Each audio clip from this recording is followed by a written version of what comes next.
بسم اللہ الرحمن الرحیم ناظرین، میں ہوں آپ کو ہوسٹ قاضی محمد رشید اور آپ دیکھ رہے ہیں وائس آف کوٹ اردو۔ جیسے کہ آپ جانتے ہیں، ہم اپنے پروگرام میں مختلف شخصیات کا مدعو کرتے ہیں اور موجودہ جو صورتحال ہوتی ہے وہ آپ تک آگاہ کرتے ہیں۔ اس ٹائم ہمارے اس پروگرام کا آج حصہ ہیں ریاض خان گرمانی صاحب، جو مسلم لیگ نون کے رہنما ہیں اور کوٹ اردو میں ایک سوشل ورکر بھی ہیں، نون لیگ کے حوالے سے کافی ورک بھی کر رہے ہیں۔ ان سے بات کرتے ہیں کہ آج کل نون لیگ میں ان کی کیا ایکٹیویٹیز چل رہی ہیں اور وہ کیا کر رہے ہیں۔ آئے ان سے بات کرتے ہیں۔ السلام علیکم۔ وعلیکم السلام سے ریاض بھائی کیا حال ہے؟ ٹھیک ہے؟ اللہ کا کرم ہے، شکر ہے، آپ سنیں ٹھیک ہو؟ اچھا یہ بتائیں، آج کل نون لیگ کے حوالے سے آپ نے کیا جماعت بندی کی ہوئی ہے؟ کیا آپ کی ایکٹیویٹیز چل رہی ہیں؟ ہمارے ناظرین کو اس سے آگاہ کریں گے۔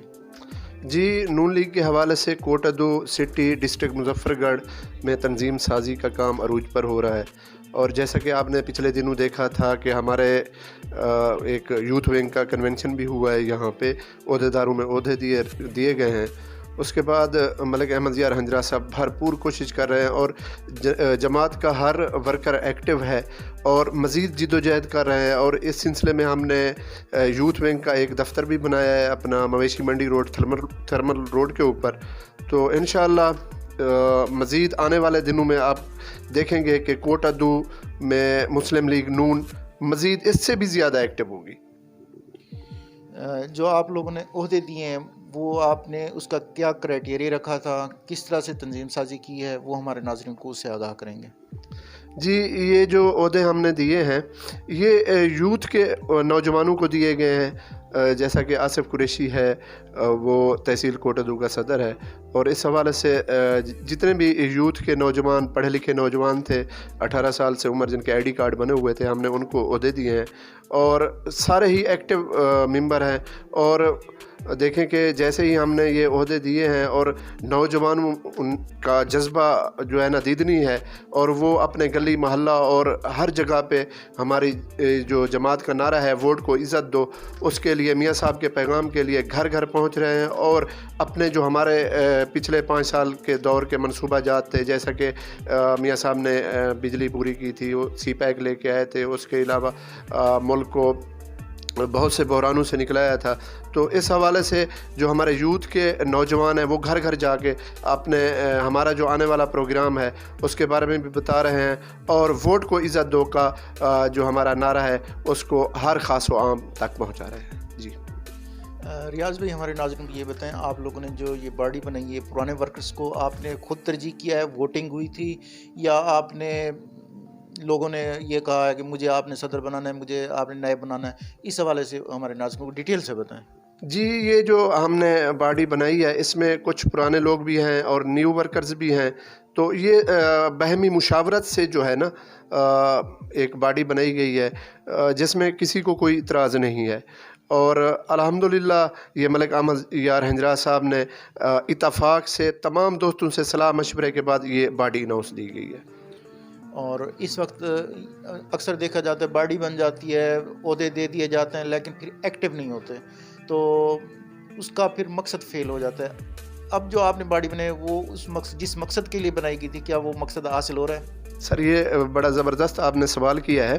دیکھیں کہ ورکر تب جو ہے نا، جو سیاسی ورکر ہوتا ہے اس کے پیچھے اگر لیڈر ایکٹیو نہ ہو تو ورکر سست پڑ جاتا ہے۔ یہاں پہ آپ کو پتہ ہے ہمارے جو لیڈرز ہیں، خاص کر ہمارے ضلعی صدر ملک احمد یار ہنجرا، ایم پی اے ملک غلام قاسم ہنجرا، اور یہ جتنے ایکٹیو ہیں آپ کو پتہ ہے، اور ان کا ورک بھی آپ نے دیکھا ہوا ہے، ٹھیک ہے نا۔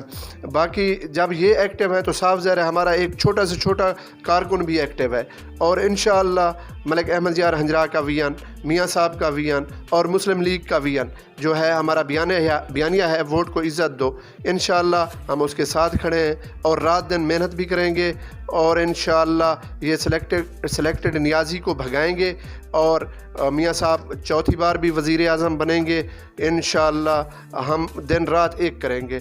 آپ کو پتہ ہے کہ جیسا کہ مہنگائی، بے روزگاری، غربت، یہ نیازی کے کارنامے ہیں، جو کہتا تھا کنٹینر پہ چڑھ کے کہ میں 100 دن میں یہ کروں گا، 100 دن میں مہنگائی ختم ہو جائے گی، کرپٹ لوگوں کو پکڑوں گا۔ کیا ہے، سب سے زیادہ کرپٹ تو ان کی اپنی جماعت میں ہے، اور اب جو ٹرانسپیرنٹی انٹرنیشنل کی رپورٹ آئی ہے کہ آپ نے خود دیکھا ہے کہ